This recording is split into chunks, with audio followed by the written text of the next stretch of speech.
Well, hello there, and this is Auntie, and we are here to have our, I believe, last discussion of Married at First Sight, season 18. Where are they now?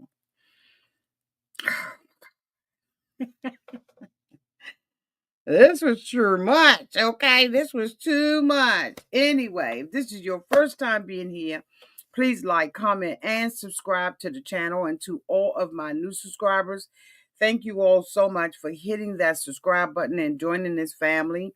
And to all of my nieces, nephews, and my members who have been here with me for the long haul, thank you all so much for your continued support. So we're going to get into this. We're going to hit it and quit it, and then we're going to be up out of here. Thank you to everybody who attended the live exclusive interview with Juan. I am hoping to be able to bring you all more of that, of the interviews and stuff like that. Like, yeah, that was so much fun. So I want to shout out to JW and to Nathan. Hello there to my members. Nathan, were you able to make it for the interview? I didn't see you, Pookie. That don't mean you won't need. I just ain't see you, sweetie. So anyway, y'all, we're gonna get into this, and we're going to go from um first couple. Let's just go ahead on and get them out of the way. And so I took a few notes. So let's talk about it. Okay. So anyway,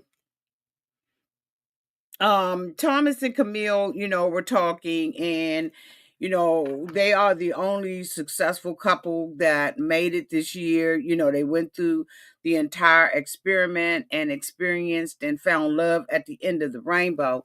And so we are very happy with them, but I must say they boring. They are boring. So anyway, we had Camille, meeting with Thomas family and everything, and they had brought up the fact about the swag.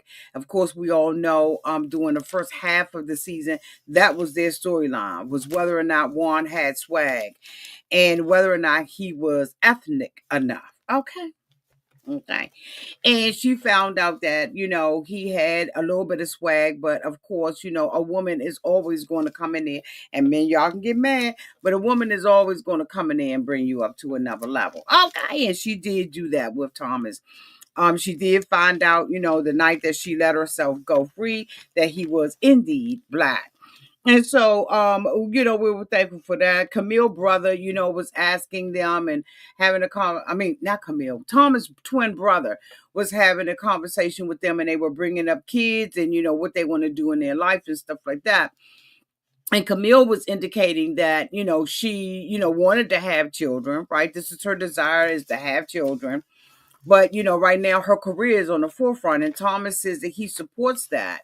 But the brother quickly reminds her that, hey, you're not as young as you used to be. You have all of your life to build your career, but not all of your life to get pregnant. And so I thought that was, straight up in her face. And I was kind of, I had a little bit of secondhand, I was kind of shocked, and I had a little bit of secondhand embarrassment, because I just was like, well, I don't know, if that's really your place to say something like that. But I said, bitch, mind your business, okay? He goes outside later on with Thomas, and, Thomas indicates that this just, he loves her and they're committed. He understands from Dr. Calvin or Pastor Calvin that, a marriage is a commitment and not all about love. But he said, they don't have that exotic wow hanging off the ceiling doing all kinds of tricks type of love. It's not passionate yet. And so I'm just like, oh, okay, it is what it is. Madison and David went to Camilla and them house to play games and stuff like that. It's good to see the cast still together, but you kind of wonder about some of the things that they said about each other, whether or not that stuff was true, false, or just for the cameras, in my opinion. The next person I want to talk about is I'm gonna bring him up. He's not by himself, but we're gonna go ahead on and bring him up. We're gonna talk about Alan. Alan, Alan is a good guy. Y'all don't get it twisted. He's the catch. If this is what you're looking for, I think that Alan, in my opinion, comes off really boring. like a boring guy. Like, like he wouldn't do anything for me.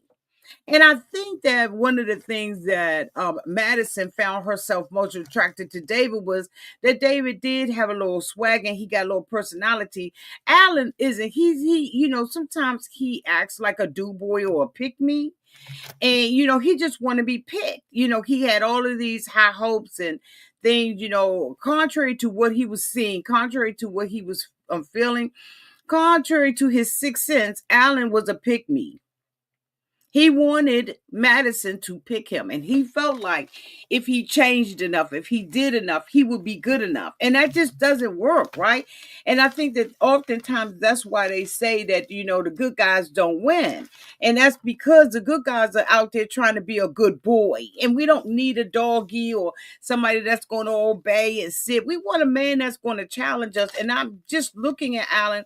I don't think that Alan was just that guy. And even when I'm listening to the conversations and stuff like that.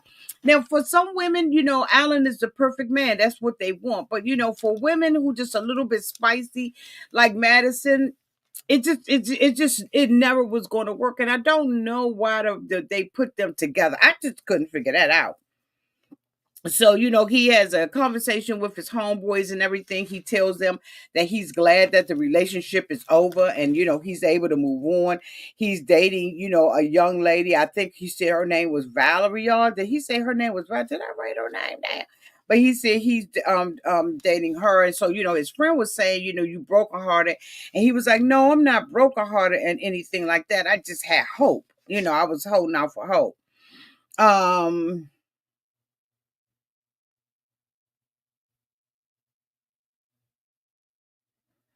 So he said that, he realized that Madison had been in a relationship with David like pretty early on.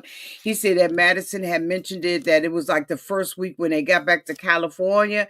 But, he believes it was like in the first 4 or 5 days that she started having this relationship with David, or at least entertaining a relationship. I think that when they were on a honeymoon, right, they probably was up in each other's faces and toying with the idea. But once they got back and they really started working out in the gym, okay, um it started to grow. And Alan said, it just happened very quickly, and he doesn't give a damn what they say that the timeline is. He knows that it happened probably within 4 or 5 days. So yeah, he has been seeing this young lady named Val, and they've been seeing each other for 2 or 3 months. And he was talking to the girl, as we all know, prior to them going on the show. After they went on the show, he dropped them. Just kind of the same thing Juan did, okay? And, when he got back, he hooked back up with Val. And so this is somebody he's dating, and I guess they doing good. Now he, goes over, they all going over to Juan's house, and Juan is cooking the dinner, and they just kind of getting together. I think that, production forces these kind of get-togethers, but it is over at Juan's apartment. And he says that he has to wait. Val is getting off of work and everything, and he's not going to stay. And I think that that was just a way for him to avoid David. He said that he doesn't have any beef with David, but I think that Alan is uncomfortable. And you know what, that's understandable that he would be uncomfortable being in his presence and stuff like that. Juan still resents the fact, he said that he cool with Madison and all of that kind of stuff, but he just hated that she played in his face, and that she should have been honest about it. But I think that, because Juan was such a pick me and was doing so much, I know that every day it made it harder, because here you're not attracted to this person, but you see them trying to make every effort to, get it right with you. But you just like, you know what, I ain't got it to do with your ass. He One of the things that I thought was honorable of Alan is that Alan indicated that he is glad that David and Madison are still together. He would have hated to have sacrificed his relationship or lost his relationship. And they was just, there for a short while. But David and Madison are going really, really strong, right? And so Alan said that he's glad that they didn't squander the relationship just to kind of do that. The next person that I want to talk about is Carla and Juan. Let me bring them up on the screen if you all just oblige me. Now, y'all know I just had an interview with Juan. I thought that it was extremely interesting. I think that he did a great job trying to answer as much as he could answer. And he and Carla have really been out there doing their damn thing, right? And I think that for me, it's been really shocking to see that there really wasn't all this, namaste like we thought it was. Um, yeah, it wasn't a whole lot of namaste with them. It was like after this was over, Carla basically gave one her ass to kiss. Now we found out in the interview, so you make sure you go and check it out. Well, we find out what the real timeline is between Juan and his girlfriend, the current girlfriend. So we did find that out, honey. Okay. Carla said that she wouldn't change anything that she did when she was in this relationship. She said that she was talking to Michelle, and she said that she had went out on a date. Was it Michelle? I think it was Michelle. She went out on a date with a guy that had a free spirit, that was free spirited and everything, and she said that she couldn't do it. She said she needs somebody who is structured and is able to be like Juan, to give her ideas, to have, things that he's working on to kind of guide her and lead her. And I just was, oh, okay. She talks about going into a business with him, and she meets with her girlfriend, and Juan comes in. He's ill prepared. The only thing that Juan has is his cell phone. And Carla's a little shocked by it. She's like, I'm thinking that you're going to come in here, with your at least a laptop, an iPad, or something. And he came in, with nothing at all. And they're doing a poncho business. Juan talked about that during the interview. Carla's idea was that they have, the main poncho, the low end one, and that one would just be a poncho, but the high end poncho will be it will be a poncho that will turn into a bag. And I just was like, well, Carla need to just really use these skills. I know that she's an entrepreneur and she's doing hair and stuff like that. And we celebrate her, right? Because that gives her independence. She indicated that she likes that independence, and she likes to be able to have her business be something that she can move, and she's basically remote with the damn thing. But when she has ideas and stuff like this, I think that she's not tapping into like her full potential or what Carla really could be. And because just the thing about it, I just was like, okay, whatever. Juan's dating, this young lady. Okay. I had the opportunity to meet her yesterday. Beautiful, beautiful woman. And Carla finds out that this girl is, she asks Juan about the girl. And Juan indicated that he had been seeing her since December. And that, this is boo thing. And so Carla was like, I heard she do lashes.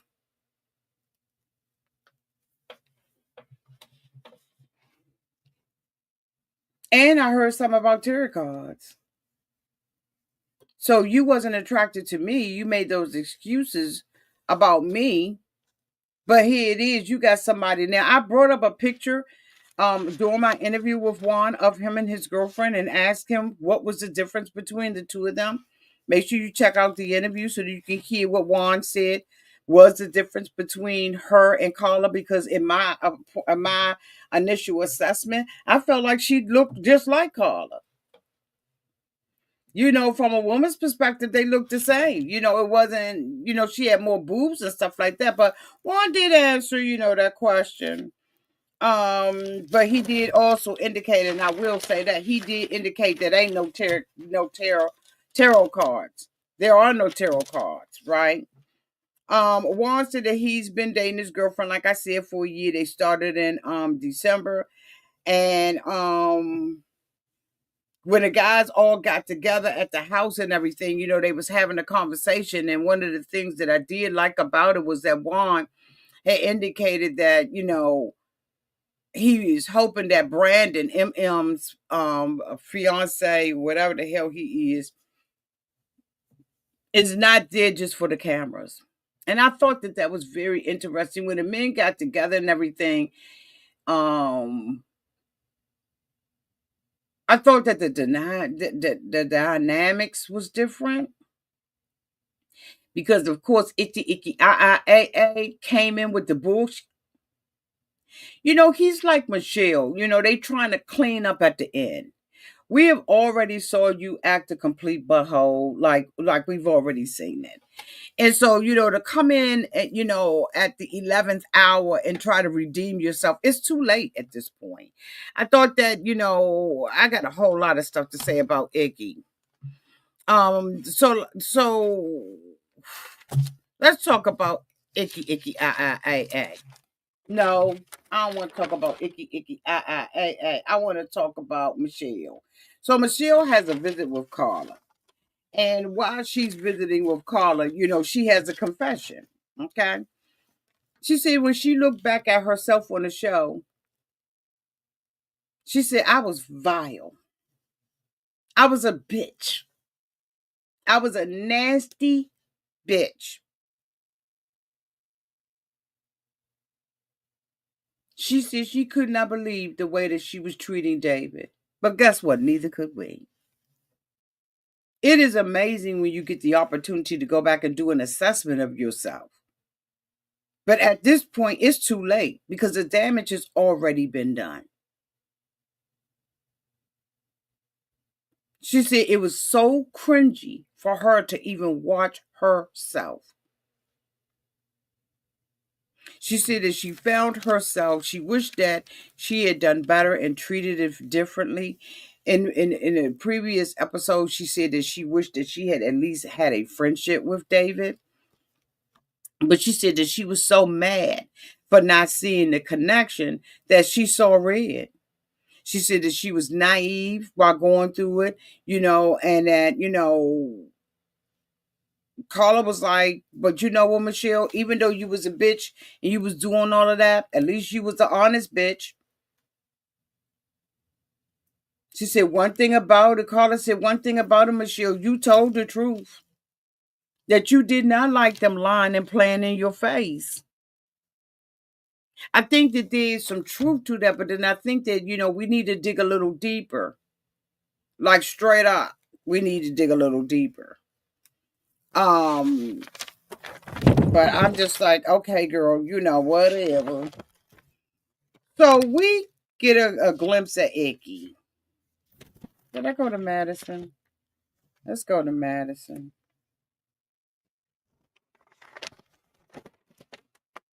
Madison and David they down at the ranch. Let me tell you, the two of them happy as hell today together.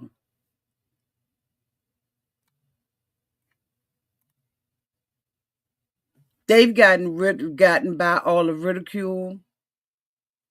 They're finished with all the interviews that they're going to have to do.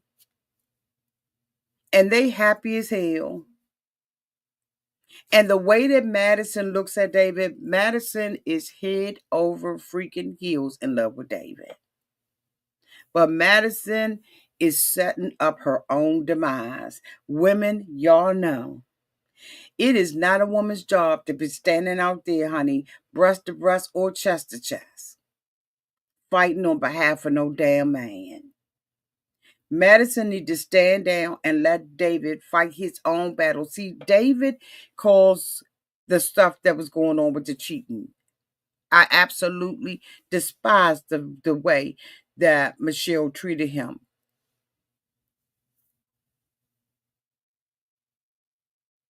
I despised it. I didn't agree with Michelle's behavior at all. Let me make that clear. But at the same time, this I'm protective over you, Booch, got to go. Boo, that got to go out the door. That man don't need no damn protecting. It's not a woman's place to be doing that anyway. Now you can have your man back on something, but when you out there willing to scratch all down in the street like that, hell no. For the hell what? For what? When you connect with somebody that you really truly believe that you love and they love you, that should bring a sense of security and okay, I get to stand down and relax and just be loved. I don't have to be in these streets fighting like this. But Madison got a whole bunch of tomboy in her that has not gotten out. And you know what? She's still young. But I am not going to stand up there. Mm-mm. David said that he is happy. Um, they talk about, going to the commitment ceremony because MM and Brandon are going to be doing a commitment ceremony. And so she asked David, whether or not he was happy. And he was like, I'm happy. And I'm happy that MM is getting what she wanted because this is really what MM wanted. MM really wanted to be married. And so Madison asked him whether or not he is going, if he's nervous to see Michelle. And of course, the smoke alarm. Child, the smoke alarm goes off and say, hell yeah, he gonna be nervous, okay? And so, he's like, I made my apologies. These are my confessions. I've confessed. I've done all of that. And at this point, I really don't care. Like I'm over, David is over trying to please and appease other people, which I'm glad because I got so sick of him trying to make up lies and breathing all hard like he was about to have an asthma attack. I was like, what in the world is going on with David? So he said, you know what, Michelle, don't spend your Madison, don't spend your energy on this. He shouldn't have to try to talk her off. She said that, when she watched the video, watched the replay the thing, she couldn't believe that David was going through that. Her and David, doing the gym and on the treadmill, okay, was having some talk. It wasn't pillow talk, it was treadmill talk. Okay, whatever. But anyway, they was having talks and stuff, and she said that, David did not really expound or really, talk about what he really was going through with Michelle. And so, when Madison saw it, she was like, oh my God, I could not believe that this woman was talking to you and treating you the way that she was. Like she said, I could not believe that was going on. And she said, I'm very protective. And David, she said that David makes her the happiest she's ever been, and she doesn't know what she did to deserve such a great, fantastic man like David. He's an uncle, he's a son, and he living in her apartment, and she ain't told her daddy. See that right there, when she be, Madison brags about, right? She really loves the fact that she has this close relationship with her father. But I'm wondering why Madison did not tell her father that. Did Madison believe that the father would be disappointed at the fact? And it's funny because when they mention it around the cast, it's a underlying joke because that was Michelle's fear was that David was going to have to be living off of her and in her apartment and that he didn't have his own. And she did not want to pick him up by his help him. Michelle is that kind of girl that doesn't want to put the investment in you. She wants you to already come, right, assembled. There's some of us that will go into a store and we want to buy something and we want it assembled and we will pay, especially IKEA. All them little pieces and boxes, okay, everything come in boxes of 3s and 4s. IKEA has a section where they will assemble for you, okay, for a nominal fee. This is the type of person Michelle wants. Michelle wants that person. She don't want an IKEA man. She don't want to have to build a bit. She want her to come from Harrody's or Elms or something like. She want her already together. She just want the delivery people to come in with the white glove treatment, drop her in her house, okay, take the plastic off of it, set it up for her, and walk out the door. Where Madison is like, okay, I will help build this man. Ladies, which one of y'all? Y'all let me know down in the chat. It at a time in my life, and I guess that's how I can kind of, try to relate to Madison being young, because there was a time in my life where I did halfway, have patience to go to IKEA to build something. Now, if I can't get it from West Elms and I can't get it from whatever retail store that I'm going to already made up, I don't want that mother. And if I do have to get it that way, you better bet your last dollar that Auntie ain't putting it together. Somebody putting it together. I don't care if I got to do a task rabbit. I don't want a build a bear at this age in my life. I don't want to have to build anything up. And that's where Michelle was. And then Michelle had a real fear of feeling like, oh my God, I'm going backwards. I did so much, you know what I'm saying, and to get to where I am. And so now I don't want to, I don't want to feel like I'm going back. And with David, that's how I feel. I feel like I'm going backwards. It did not excuse, okay? And we have not excused her over here at Auntie's Advice for the way that she has treated David. But now when you look at it, hindsight being 2020, you can see where Michelle really, really was. She just took this overboard. So, David, she said that David make her the happiest that she's ever been. Um, she said that the mama boy rumor and all of those assumptions was wrong. No, they wasn't. David's a mama boy. Get the fuck out of here now. You taking it too far now, Madison. She said that that David is affected by how Michelle treated him, and she is protected, and he deserves an apology from her.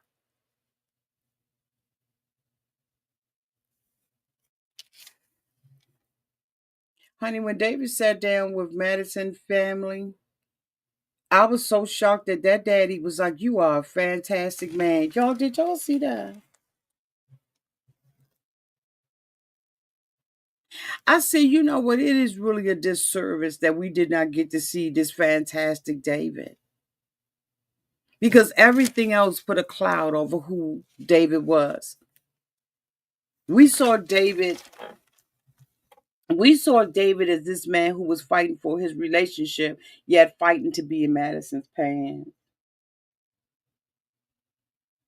We didn't get an opportunity to see David. So when the father said you were one fantastic man, bitch, I was so damn confused, y'all. I was so confused. Who else I gotta go to? Icky. Icky is on a redemption tour. He is trying to redeem himself, and he just can't. At least not with me. And it's not being unforgiving. It's just knowing who the fuck you are. Like, cause when you show me who you are, that's who I'm gonna believe. If Icky ain't getting something up out the deal, he don't want nothing to do with it. He did not fuck with them men the whole time. And now all of a sudden, because they came to his art thing, okay, now all of a sudden, he cool in the game with all of the guys.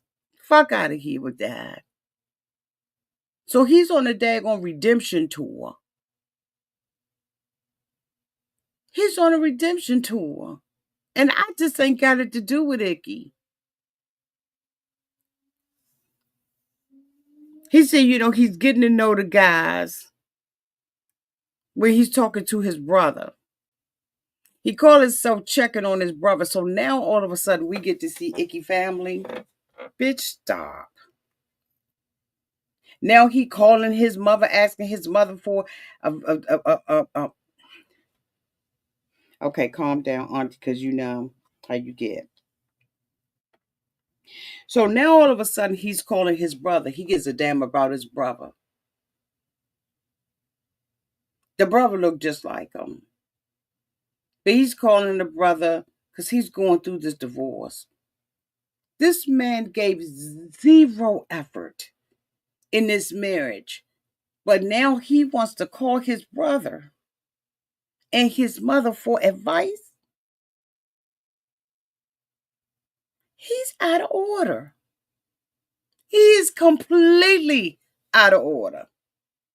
Hey, Nathan. Yeah, Auntie, I agree with you. I wish we could have seen the side of David early on. He wasn't given a fair chance until he got with Madison. Yup.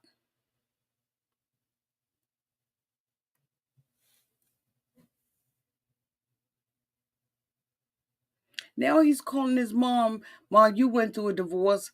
Can you got any advice? You wasn't never married. Now married on paper, yes. But married in acts of service and love, and he was never married.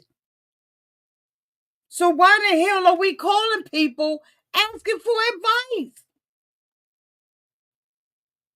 That's deceit, in my opinion. You are deceiving them to make them think that you have participated in this, and you didn't. You made this girl's life a living hell. And now you want to. What?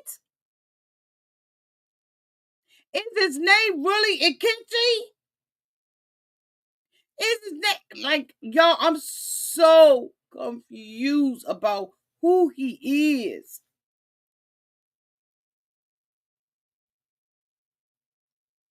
I said, you gotta be kidding me.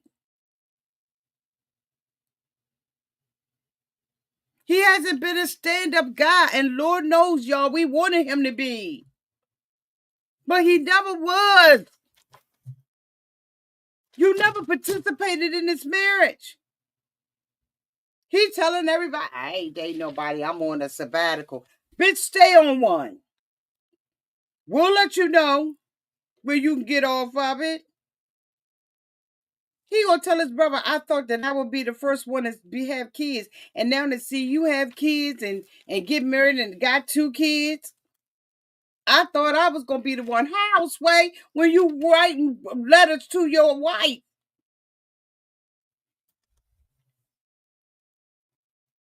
So he went to go and see the lawyer. He goes into the lawyer's office, honey, and he act like he's so devastated about this marriage, and he just a victim. Like he loves to play the victim, in my opinion. He just got to act like, because he's only going to give you as much information as he thinks is going to benefit him to make it appear that someone has wronged him.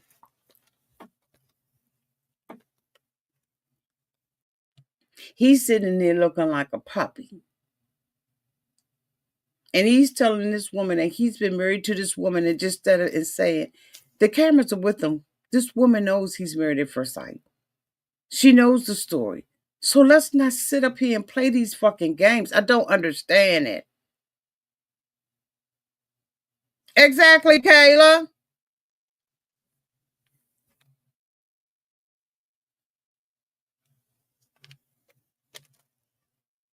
He said all he was trying to do was be loyal and vulnerable.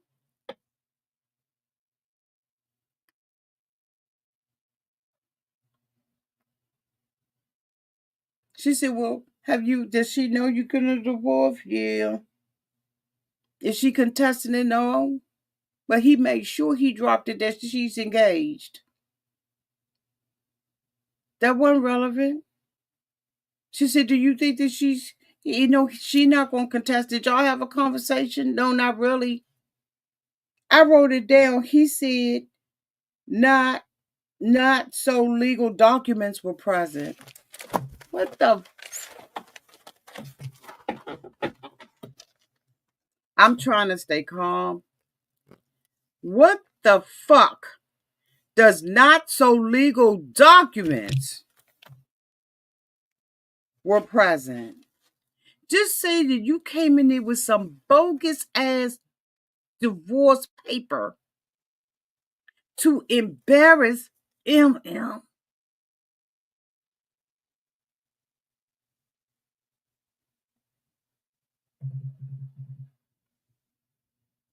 Just tell the truth. But he can't. To save his life, he is always going to give you partial information.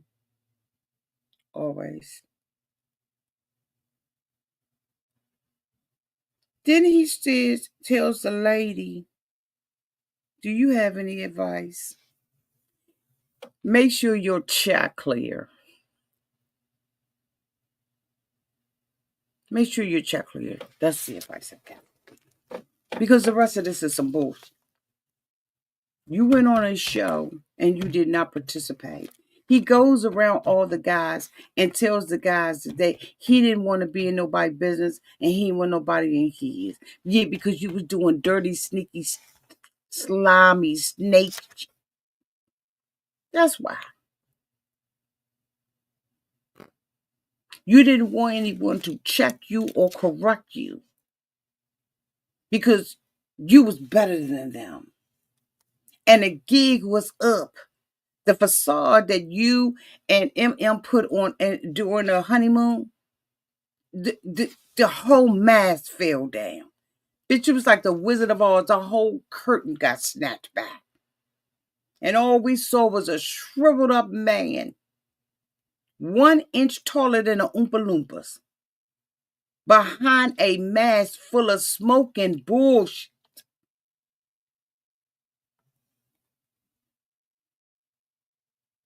Miss Honey said a weasel.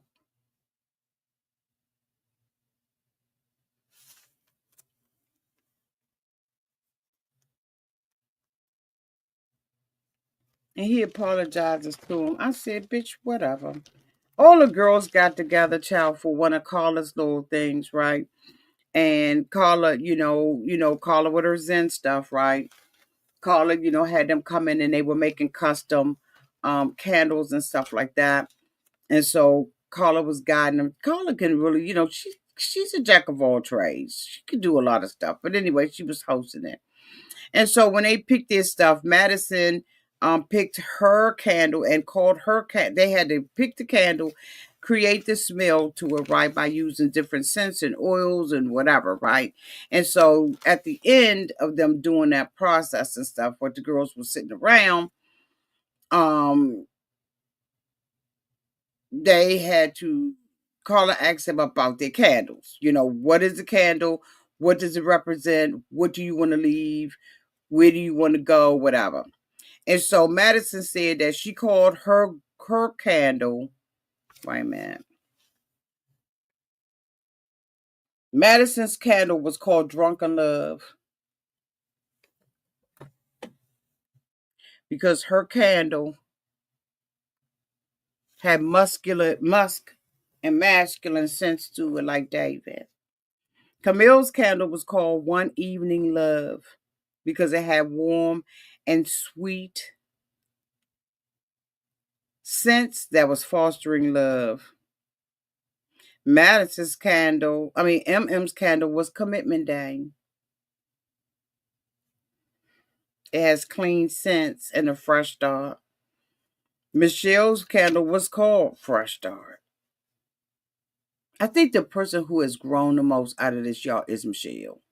Anyway, and Carla's was like PP, pussy power. She said she could be sweet, but then she could be sour. Let's get on down to the commitment ceremony.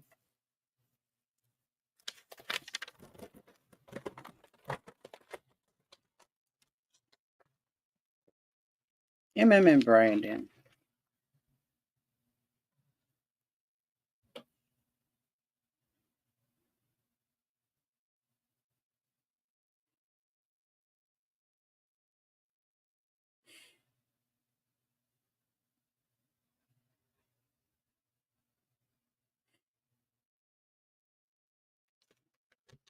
Sometimes you can be very intelligent, but have no common sense. And I don't want to feel like that about MM. Y'all, I have fought against my own better judgment to only think the best of MM, to understand where MM is, to relate to her on multiple levels. But this decision to be with Brandon, I don't know. Where did he come from? Why did he come? We can tell ourselves that God knew my heart was broken and sent me somebody. We can tell ourselves that all day. But sometimes some things is just too good to be true. And I don't know Brandon, but something just ain't feeling right. It's just not doing it for me down in my soul.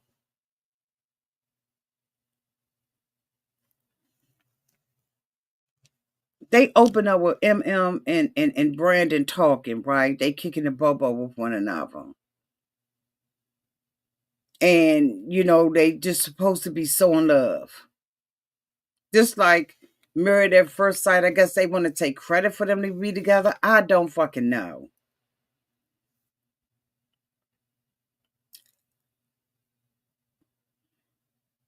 She says that Brandon is the best partner she could have asked for. How does she know in a sea of all bad men? How does she know when she's getting out of one relationship and going to another? I really want to ask her.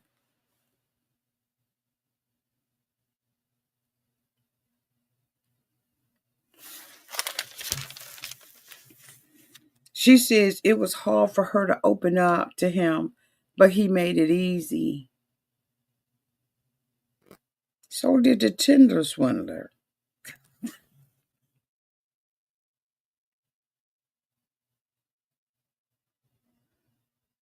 Because she never has to guess where he's coming from.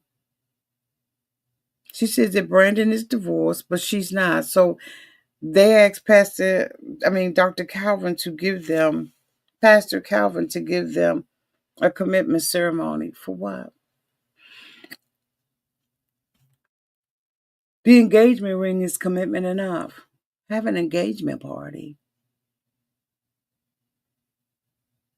So she goes and tries on wedding dresses.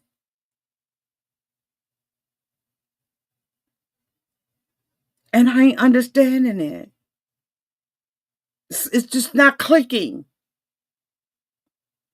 It just seems like this is so produced. Is this something M and Brandon really wanted to do? Or did Mapes find a way to bring us more trauma and drama?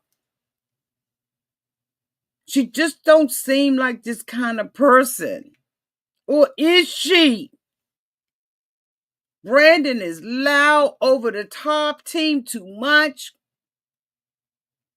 and can't articulate, in my opinion, half the things he has to say or wants to say or questions that he's asked. And MM finds herself jumping in there and saving him.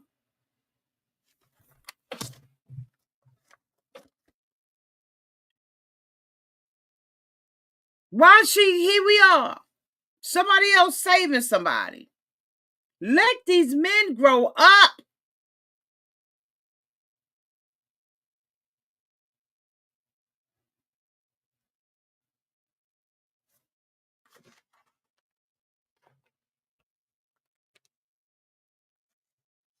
He tell her, I'm gonna make sure you a mama. You don't have that power. The only thing you can do is plant a seed. That's it.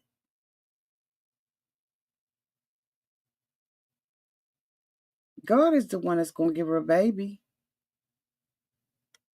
not you.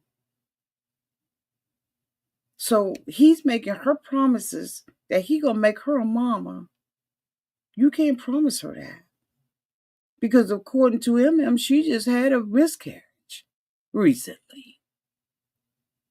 So you can plant the seed, but God got to water it and give the increase.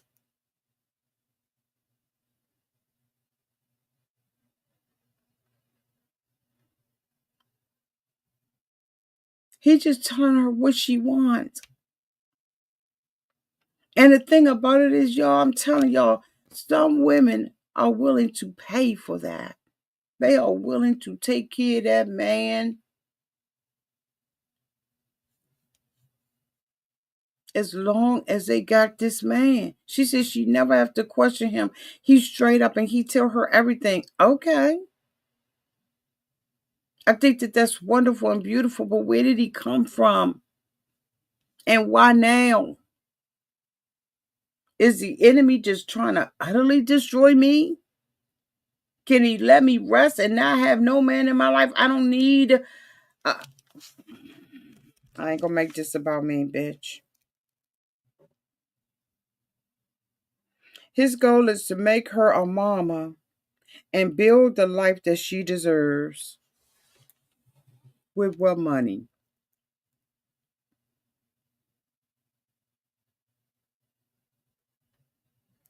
I know everything ain't about money, but what?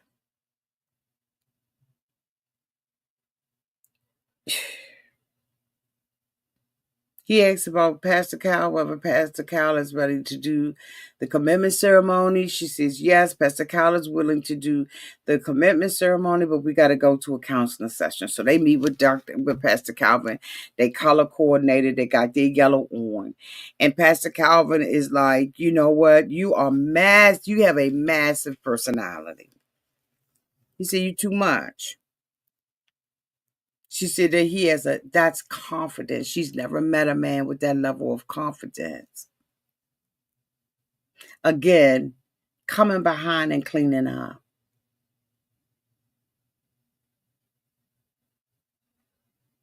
I guess she said she's a clean up woman.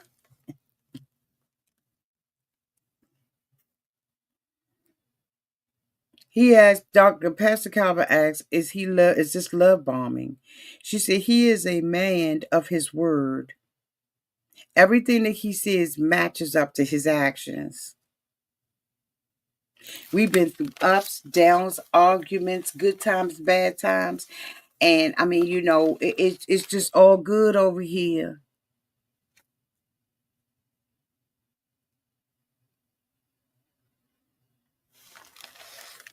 Y'all trust me, I believe in love at first sight. I do believe that you can meet a person and fall in love with them. But love is such an action word. And it takes work to maintain a loving relationship. I don't care if it's with you and your pet. When I look at Emem and the way that she looks at him, she loves that man. But I don't see the same spark in Brandon's eyes. And maybe it's because I don't know him. And maybe it's because I'm protective over Emem. I really believe it's the latter. I believe that I'm so protective over her. And I don't know her, I've never met her a day in my life, but I feel so protective. I feel like I just want to say, I'm going to hide you away for like 6 months and let you do some therapy and some really true inner healing. When the two of them sat down during the counseling session, I thought he was forcing tears about his father. And I just was like, Auntie, why do you feel this negative about this man? Auntie, you mean to tell me that the man ain't really grieving and it ain't no real tears coming down his eyes about his father? I said, Auntie, why would you even think that this man would be faking and being phony about it? But y'all, I swear to God, I didn't see no connection. He said his daddy had been out his life, his whole entire life.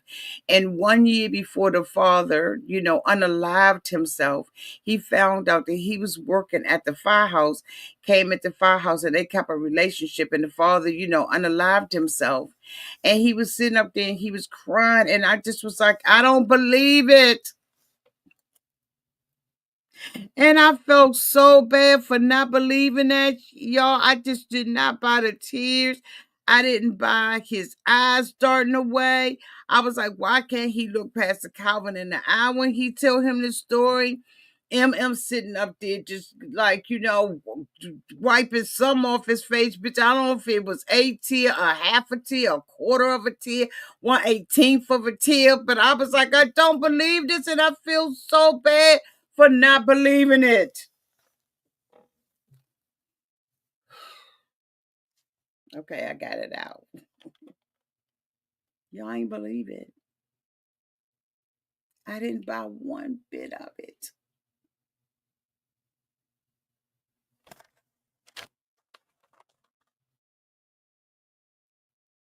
And y'all see, I got my glasses off, so I don't even see y'all comments. Y'all, I didn't believe it. I think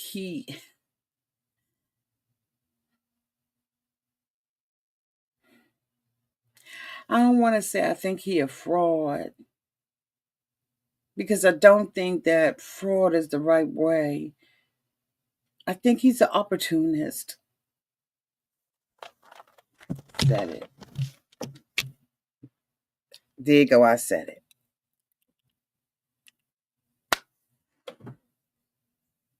I feel like he's an opportunist. And when Juan said, I hope that he stays around when the cameras are gone, people have been indicating that he has been tagging his own self on Married at First Sight. I haven't looked at his Instagram that one time.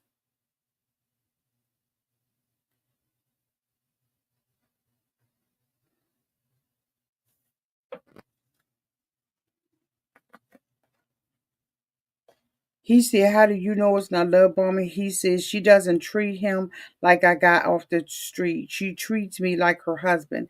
Pastor Calvin says, she ain't your husband. I mean, she's not your wife. You're not her husband. He said, but I want to be. And I want you to do the commitment ceremony. Yeah, I wasn't here for it. Emem said, whether you do the commitment ceremony or not, basically, we've started our lives together. So I guess they living with one another because he left his sister's sofa to her bed. They're no different than David and Michelle. I mean, David and Madison. She let a man move in with her because he was on his sister's sofa. If we're to believe what he said,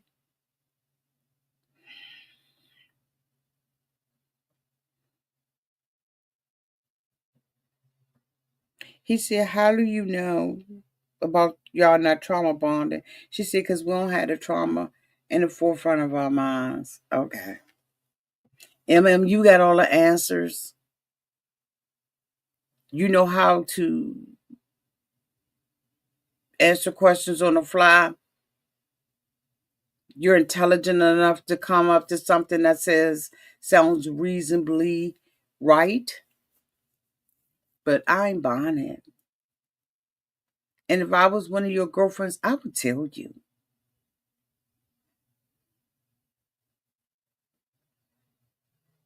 He said he wanted to be a good dad, and that was important to him. I ain't believe that either. I don't believe him. I'm not buying his tickets. I don't want to say on this show. I don't want to be on this rodeo with him. Y'all, I don't.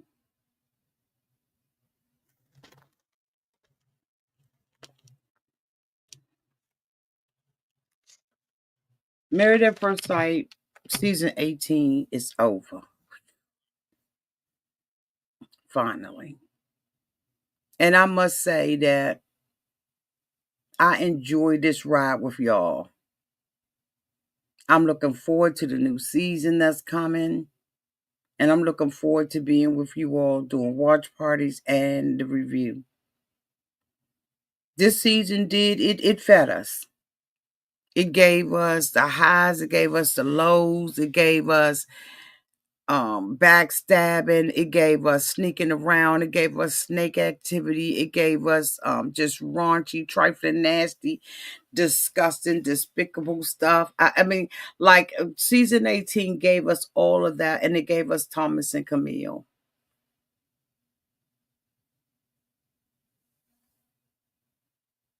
It gave us all of that.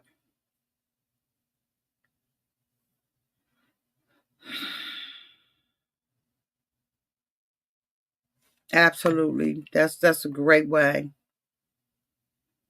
Mhm.